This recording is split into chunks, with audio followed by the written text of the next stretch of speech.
thank you everyone for joining us here at Your World or Mine. Show me yours and I'll show you mine. I remember this from childhood, the show me yours and I'll show you mine thing, which was very playful with children. So today I'm delighted, my name is Hannelie, and I'm delighted to introduce you to Doug from New York. And hello. He's just the most beautiful being, and you'll see soon why, because he's going to tell you about an amazing world. So Doug, as we start, maybe you can tell us about your world, because there are so many realities that people experience on Earth. And I see you as one of those young at heart, wise ones, personally speaking. Thank you. And I can tell others it's really true. You know, it's your presence, your centeredness. You can see there's wisdom in there. So please, would you tell us what your world is about? Because I'm coming from another planet, so I've never experienced this. So you have to tell me about this place.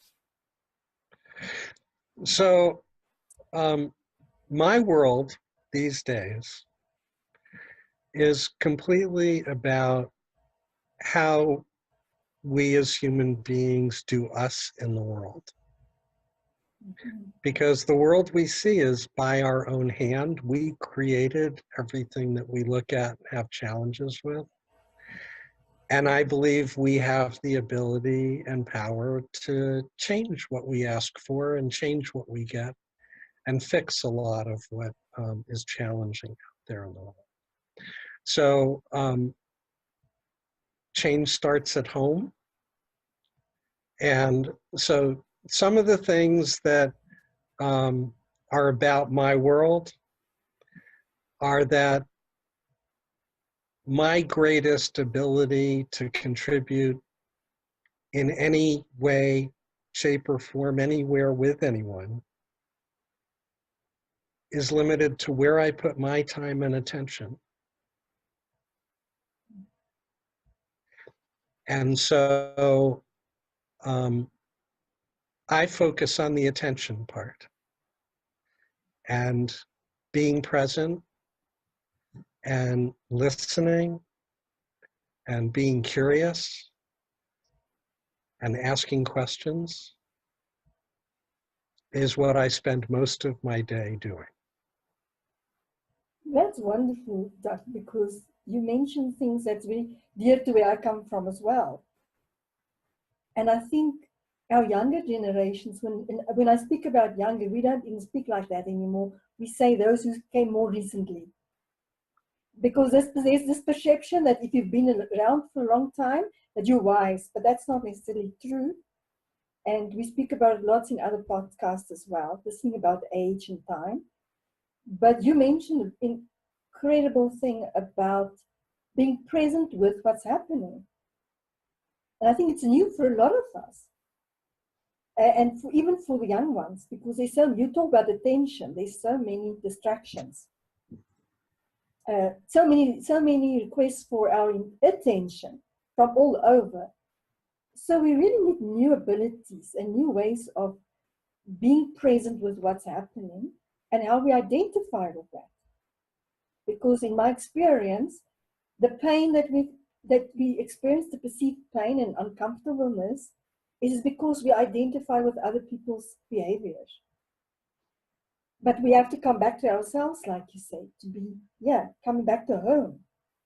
And that's not easy. So how would you advise those who came more recently, let's say like that? What would you share with them that will make it, in their very busy, active lives, where they have so many distractions, what is simple things they can do to come back home to where they are, instead of the attention all over? I think it starts with a very simple idea. And that's that any one of you has the ability to change the world.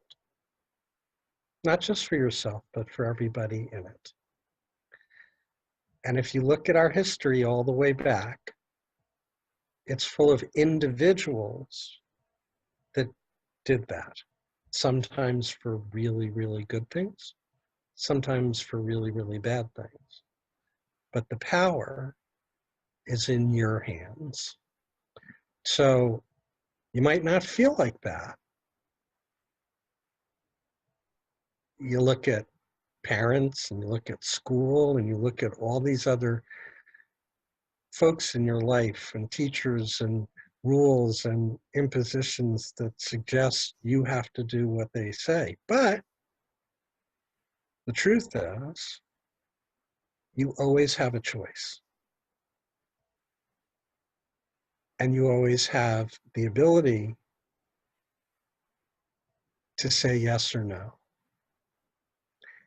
And what you decide to pay attention to, what you decide is meaningful for you, what you decide is good or bad, right or wrong for you, not because somebody told you or because there's a rule or because somebody else is doing it, but because you choose is the beginning of all of it.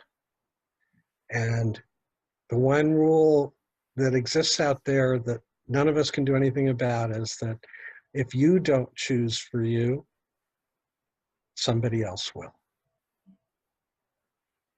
Yeah, you share a very wonderful piece of insight and wisdom here. And wisdom is knowledge in action. So it's not being aware of something, it's actually living it and experiencing it every day. It's incredible when we realize that existence is living through us, not to us. Life is not happening to us. And I hear many people from different ages having these perceptions that the universe is against them, life is against them, nobody understands them. And for me, when I would just like to share for me a practical way. You were speaking about the hands as well, and it was just triggering this in me now. That if one just holds one hand for a moment like that, and put your attention to your hand, something starts to happen in our body. Our attention comes back into the body through the hand. And if we then just look at the hand has the most nerve endings of any other organ in the body. So it's a powerful thing. It's also the extension of our hearts and our minds because it goes and do stuff that the mind instructs it to and the heart instructs it to do. That is for me, our way to choose.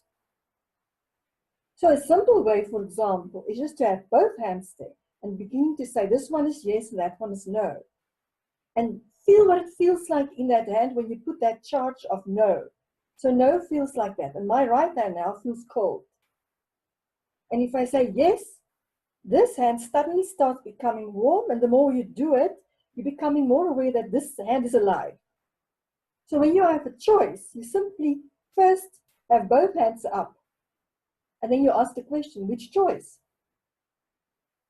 And that's a very interesting way that we can use our bodies to help us guide in the beginning to choose these choices. Because even if we have more than one choice, like we have 3 choices, we can still do the same. We can take each one and just feel what it feels like. Maybe one by one. Okay, this one, yes. That one warm, not exactly like the first one. And it's a trigger for us because our nerve endings is speaking through our hearts to our brains and our minds in the body.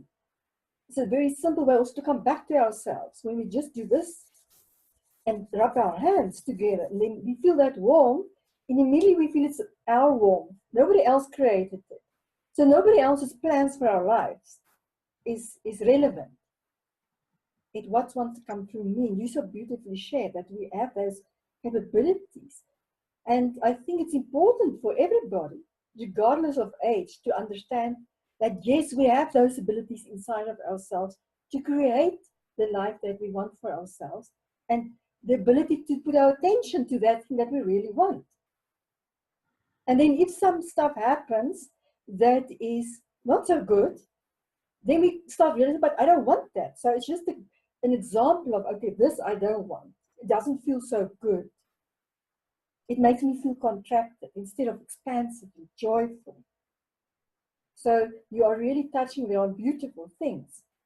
But now I want to trigger you a bit about this thing called problems and issues in the world. You see, where I come from, we don't have such stuff. And I'll explain you what we have or what we do instead. But what's your view on these things where we say we have problems and issues in the world? Well, there was a guy a while back. He came earlier than us, and his name was David Bohm. And David Bohm used to say that talking about or thinking about things as problems in the world doesn't make any sense. Why do you think he would have said that? Because, it's a really interesting thing. Yeah, because we've all contributed to it and created it. Exactly. Yeah. And one of the points he made is the world actually doesn't have any problems. Ecosystems work. Nature doesn't have any problems. There are only problems that we generate in the way we relate to the world, in the way we act in the world, in the way we be in the world, and how we treat each other. So if we own that, then the problems in the world that have been created by us, we can stop continuing to create. And if we stop doing us badly, the problems in the world and challenges in the world will correct, will heal, will recover. And if we don't stop doing what we're doing, there's a saying, if you always do what you always did, you'll always get what you always got. If we keep going down this path, it doesn't bode well for our species. So probably the single most powerful thing for me in response to the problems in the world is don't believe everything you see and read. Media and the press and a lot of conversations and a lot of focus and attention is on negative stuff. And these days, it's taking negative stuff and making it horrible stuff. Because the more horrible it's painted, the more attention it draws, the more viewers there are, the more listeners there are. And the truth of the matter is that there's a whole nother world that isn't on TV, that isn't being streamed, that isn't on phones and tablets and computers, that includes thousands of small groups and communities all over the world that recognize the way we've done things in the past isn't working, doesn't serve us, doesn't serve the planet, doesn't serve all the other living things that we share this planet with. And they're all working very creatively and very hard at figuring out new ways of doing things. And the truth is, there is a huge amount of success. It's thousands of groups and millions of people, and they're scattered all over the world, and they're in different societies and countries and different amounts of, luxury and resources and nothing, no resources, no luxuries, even the most basic electricity and light at night and shelter, even under the most challenging conditions and circumstances, we as a species are pretty resilient. We're pretty creative. And there are a lot of people doing brilliant things all over the world as we speak. And they are doing that invisibly because there's no viewership to be gotten by featuring them. There's no sex appeal in good news and good stories. And they're not doing it for media and for attention. They're doing it to help try to solve the problems that our species has generated in our world. And so it's easy to just turn on mass media. It's easy to turn on the TV. It's easy to stream clips. But remember, every minute of time and attention that is not you being the most powerful contributive you in the world is sort of a loss to the world. Because if you're sitting there watching the same person do the same skateboard trick 5,000 times over, or the same person putting on nail polish the same way for the 5,000th time, you're not generating or creating anything.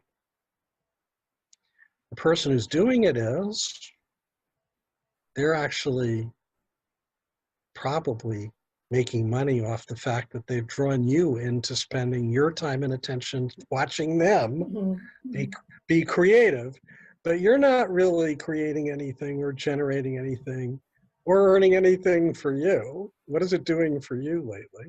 So just be aware of how valuable your time and attention can be, or not. There's no right or wrong. There's no higher authority in your life than you. You're the God of your life, and you control what you do with your time and attention. And you raise a wonderful thing there. And I've written about it before and shared with ones who came recently, more recently, is that with our digital revolution, with technology, which is wonderful. That's why we can do this today in this beautiful way. You're sitting in New York and I'm sitting in South Africa at the moment. It's just wonderful.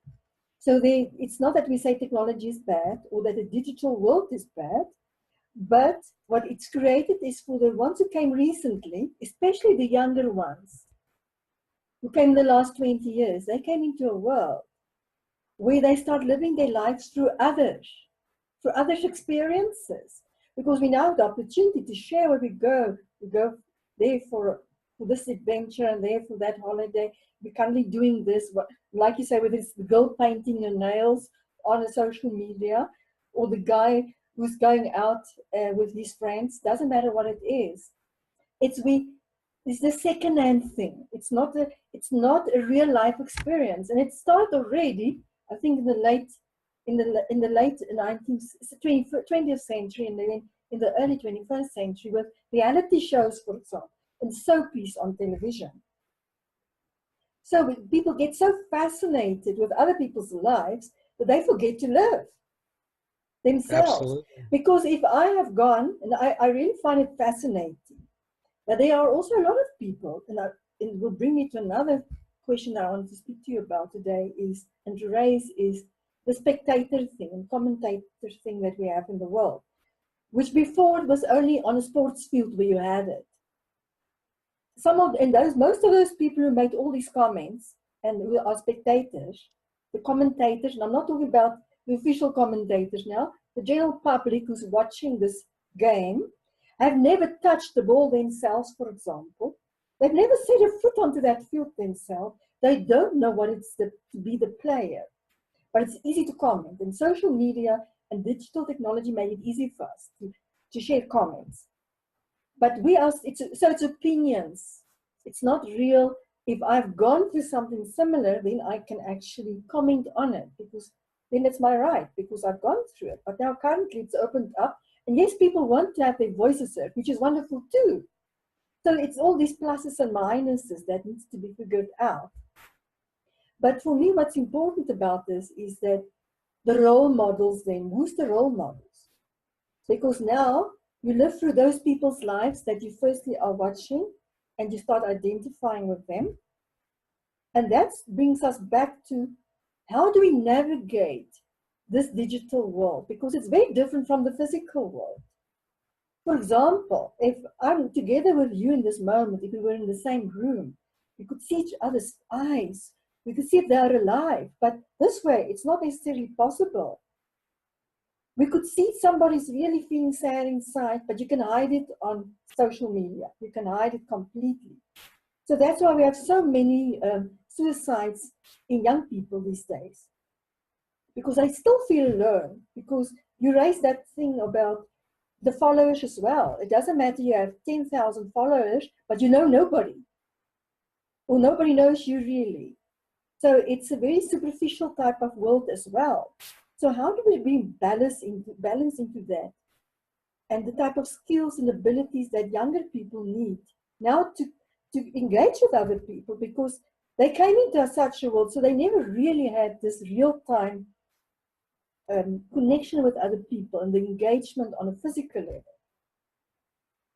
So how would you advise them to be able to get out of their room, for example, because they're very afraid of going out of their room because they live on the mobile phone and on technology, but they don't have this second-hand experience of life. How can they start? What can they do? What would you suggest?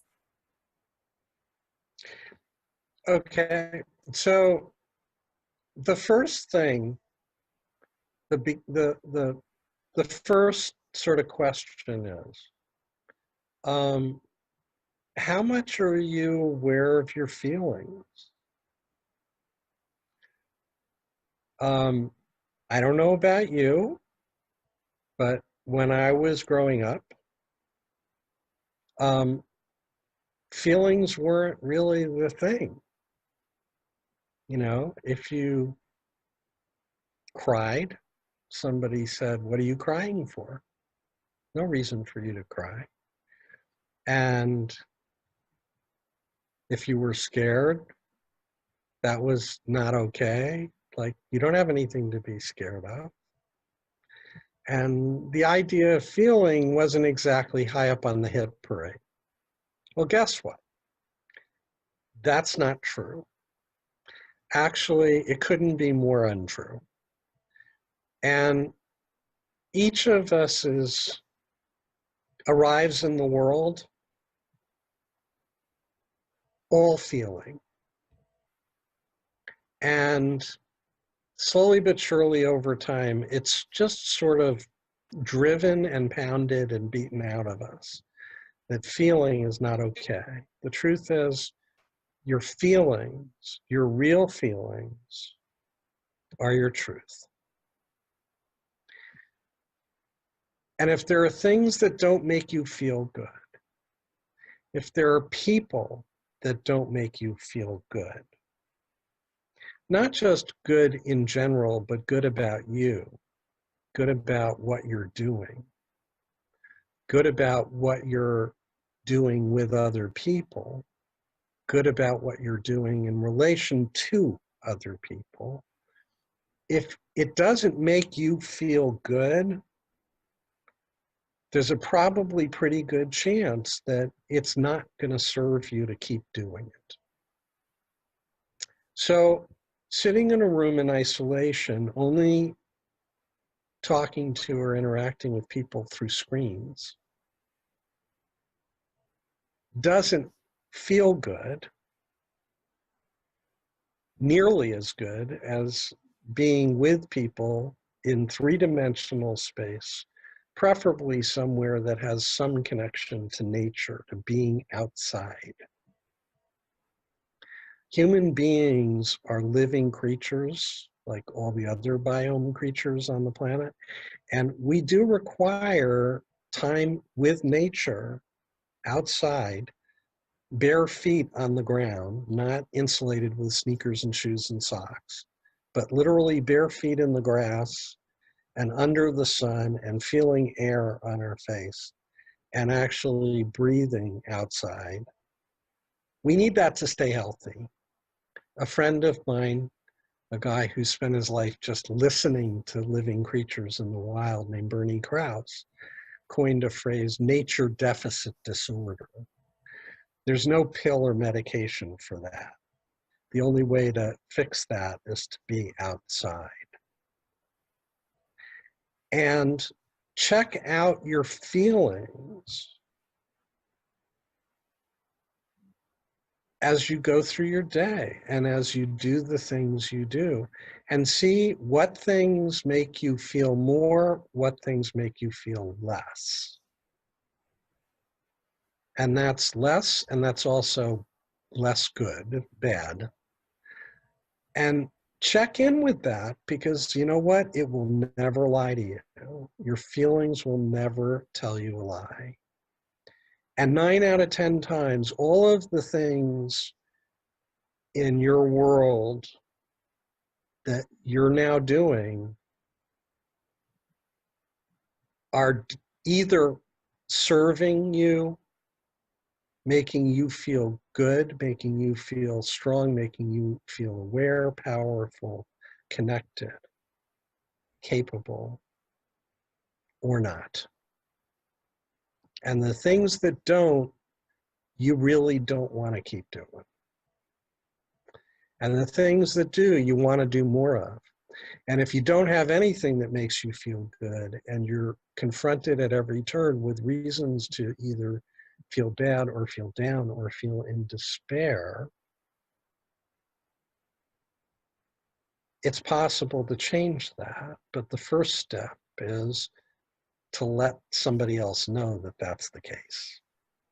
And to reach out and you go, I'm feeling really alone, I'm feeling really crummy, I'm feeling really angry, or I'm feeling really hurt, or I'm feeling whatever you're feeling. Feelings are never invalid. They're to be honored. They're the best part of what being a human being is. It's the best part of us. It's the most powerful center and core and source of everything that we do and experience in our lives. And if your feelings aren't great, you decide to take ownership and control and change that. Share what you're feeling with other people. It starts there. If people don't like what you share, then move on to people and find people that do. And connect. It's the people in our lives, not the things in our life, not the toys in our life, not the statistics in our lives that are important. It's relationships. It's beautiful, beautifully shared, and yeah, and just presence and also articulated. And for me, in this moment, it's really, when you talk about feelings, I think where we've been conditioned and it's just been transferred from one generation to the other to the other. And because the world has changed so much and transformed so much, it becomes more intense in the way we actually experience things. Is this thing of that emotions is bad, that having that feelings that you're talking about, like I'm feeling angry, it's not a bad thing. It's part of our souls that wants to tell us something is not good here. So instead of labeling an emotion or a feeling, whether I feel like, oh, this is wonderful, or no, I want to go and hide, this feels terrible, something inside me cringes. It's not bad or good, actually. It might not be the best for me in this moment. But if we just stop, if we can get over that conditioning, and unfortunately our parents, I think they did the best they could at the times, because there's no school for being a parent. We go to school for all sorts of interesting things and even university, but we never really learn how to be a parent, for example, nobody. So we learn by trial and error, unfortunately. And through that, lots of us gets damaged and hurt because there was just not this understanding and deeper knowing. But we start with the internet now. We can Google anything. There's so many ways to find out information and to better ourselves, self-improvement. But the best part is if we can just take a moment to realize that whatever I'm feeling is okay. It's not bad. I don't have to feel terrible because I feel angry or because I feel lonely. And it's like you say, speak to somebody. Go to somebody. And if they don't want to listen to you, find somebody else. And because we open ourselves up on these digital platforms for a lot of abuse, emotional abuse. our young people, for example. And we need to learn how to discern when to get out of it and not to allow ourselves to take it on, because it's just another human being on the other side who most probably is looking for attention or is projecting their own feelings. But we need to continue to come back to who we are and how we feel and honor that. And it's okay. And it's easy to forget that the ultimate godlike power and authority rests with you to turn it off, to not give somebody your time and attention. The worst bully with the biggest following targeting somebody on the internet is only as powerful as the person they've targeted actually paying attention. You stop paying attention, there's no more bully, they go away. They die on the vine because their existence is dependent upon having a victim who is actually engaged with and supporting the victim role, playing that role in the game. You turn them off, you hit the power button, you change the channel. You're driving your ship, they cease to exist, literally. That's wonderful advice and guidance, because it's so true. You know, it's when that type of thing happens, like you say, you have that choice to turn it off and to block them out of your scene.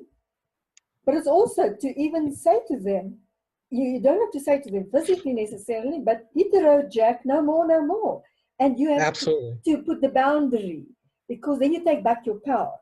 Because the moment we give our attention to anybody who wants to abuse us in any way, doesn't matter whether it's mental, emotional, physical, whatever it is to say no and to turn around. Absolutely. To turn around. I think that's one of the most powerful things we can do. And because in that moment, we take back our own power. And Absolutely. Whatever that person has said about us, we should not identify with it, because it's not the truth. We know it's not the truth. And the world is a big place, and there are lots of people in it, in every community, in every context. There are other people to turn to our attention to. There are other people to connect with. And in every situation, there is a way to find a tribe. If you're curious, if you're open, if you're engaged, if you're willing, and if you embrace living. Even on the receiving end of bullying and the receiving end of, like, you know, socially overpowering odds, if you turn it off, don't respond, don't engage, and just look around, again, it's your time and attention, look around and look at other places, other tribes where you give it your time and attention and you feel good, you're recognized, acknowledged, valued, and appreciated. You will find another tribe. There's always another tribe. And I believe that. Yeah, and there's 7 or 8 billion people on the planet. And with technology, we have access to all over the world. It's not only anymore our town and our neighborhood. It's gone beyond that. So we, like you say, we don't have to be fearful that there's not believing us. There are many like you who wants what you want. And the more we're never alone. Yeah, we're never alone. And when we, like you say, when we put our attention to the things that we want to actually bring into our experience, when we realize that nourishes us, it gives us power. And I always say, if it doesn't give you joy, don't do it. Because if it's not real, joy is not the opposite. It's not the opposite of sadness, for example. Happiness and sadness goes together. Joys come from within you. So it goes back to what you're saying about the feeling part. And if we can just learn to start trusting our bodies and our hearts, or what am I feeling in this moment? So like I'm sitting here with you, what am I feeling in this moment? And maybe we can give them a little, the audience who's going to watch this, a little bit of an experience of just being with somebody else. You don't have to talk even. This thing of complete beingness with each other and the feelings that then arise. And maybe we can just share that in a few words of What are those feelings emerging when two people like us are just being together? We don't even have to talk. And to go into that real deep feeling inside. And when we feel that feeling, to really embrace it. I like this. This is good. I want more of this. And the more I focus on this, the more it will come to me. So I'll find those people, those tribes that you're speaking about. Those like-hearted and like-minded guys and girls, and women and men. So maybe we can just play for a few moments and give them sort of just to see what it looks like. Now I can just tell everybody that Doc and I met online, so we haven't met physically. But I can tell you the first time I saw Doc, and they were like, I think 20 odd other people. There was quite a few other people in the session. So when I saw his face and his presence and his calmness, I was completely calm myself. And it's that type of thing. So we must decide also what type of people. We have to be very specific. Is it that we want to surround ourselves with? And the more we have the bad experiences, the more we know that's the type of experiences we don't want.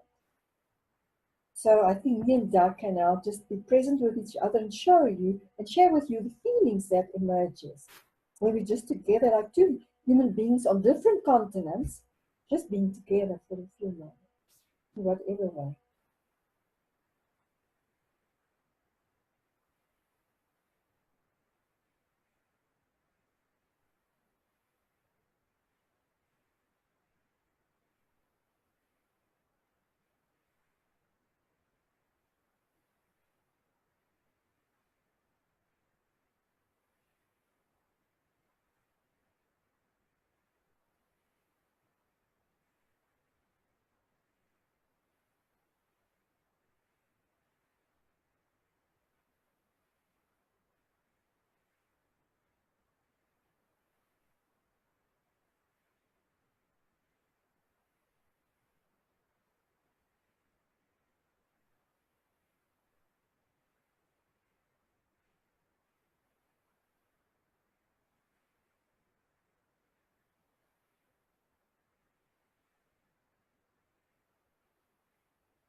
I'll go first. It's this incredible feeling. My toes are doing this. Luckily, I don't have shoes on. You can only see my top part of the body. My toes are going like this. There's this exhilaration in my cells, just being with Doug and you and all of you who's going to watch this and be with us in this way. And I simply saw as well, I saw a staircase, and it's us running up and down that staircase like little children.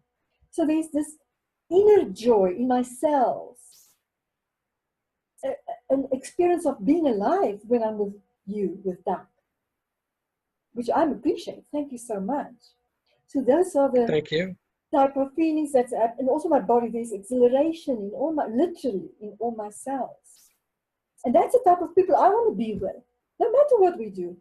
We can do stuff together, we can play together, we can talk and have conversations and philosophize about life and things like that. But just the beingness, that's the type of humans I want to be with, that make me feel like this.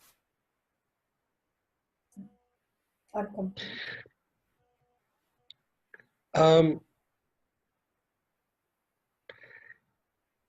It can be challenging to put words to what Hannelie and I are trying to share with you. And it makes it extra hard if you have a committee in the back of your head that's kicking and screaming and yelling, whoever screams loudest last, I want to play a video game, or I want to check my phone, or I want to watch a movie, or I want to do this, or I want to do that.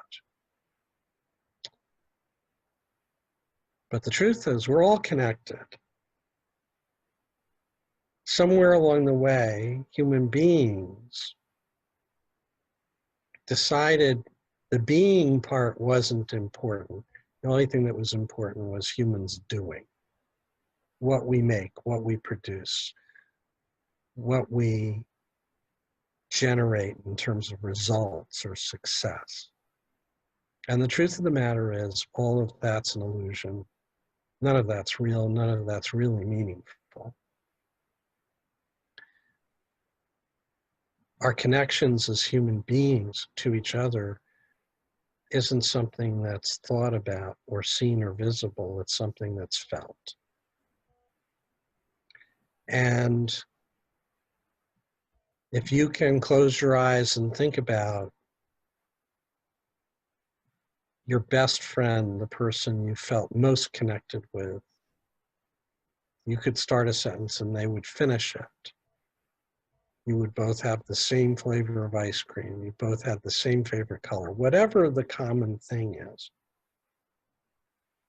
that's connection. One living human being to another living human being. That stuff is really, really, really important. When you get to my age, it actually is the only thing that's important, is connections with other people. And courtesy of all this whiz-bang technology we have, if there isn't anybody immediately at hand, if there isn't anybody in your community, if there isn't anybody next door, there's somebody around the world for whom you're their other half. And find the connections, make the connections, and then don't be bashful about sharing what you're feeling and what you like and what you don't, and who you are. Show yourself, be risky, take chances. And sometimes you'll get it back in the nose, and that hurts and it's pain. But sometimes you won't, and over time you'll find your tribe. And Hannelie and I haven't spent lots of time together online, but the first time we found ourselves in a virtual group and a conversation online with a bunch of people, we saw each other, we knew, and we found each other immediately. It was instantaneous. And when you know, you know. And that's being tuned in, knowing what your feelings are, allowing your whole being, your embodied being, your feelings, your mind, your senses, your thoughts, your vision, your hearing, all of it telling you what the truth is. And not to evoke an old line from a time long ago, but the truth will set you free. Your truth will always set you free. Thank you, Doug. You talk about truth, and it's very important for us to consider this possibility because it's actually a reality, but just if we only consider it, that my truth is not everybody else's truth. It's my truth because it's my experience. And it's my authentic experience. So I don't have to be ashamed of it. I don't need approval to be me and to have my experiences. So I don't need to ask for permission from other people. I don't have to apologize to anybody. Whatever I'm experiencing is my experience. And when I stop to label it and just be with it, to go into that feeling, to allow it, and not to get attached to it either, but just to allow it. And then to let it go. There's so much freedom in that. But when I realized that I don't have to agree with somebody else's truth, I might resonate with it. It might feel good to me too. But I don't have to agree with everybody, especially when other people have plans for my life. Then I'm in big trouble, big trouble. I have to find my own plans for my own life. And we all go through different things at different ages to discover that. And I truly believe that we don't have to wait till we're like 40. And then people go on a quest to find themselves. A sabbatical, it's called. We don't have that to do that anymore. We live in a world now that we have access to wonderful people like Doug and myself and other wonderful people, that yes, if there's nobody else to reach out to us. We are here. We're a global family in that sense. Absolutely. And if we can help you in any way, and with everything we do, we all do amazing things in the world. But we can find others like ourselves that we can resonate with and that we can play with, because it's a joyful thing. It's not a serious thing, life. So, Doug, in closing, what message do you have for my world?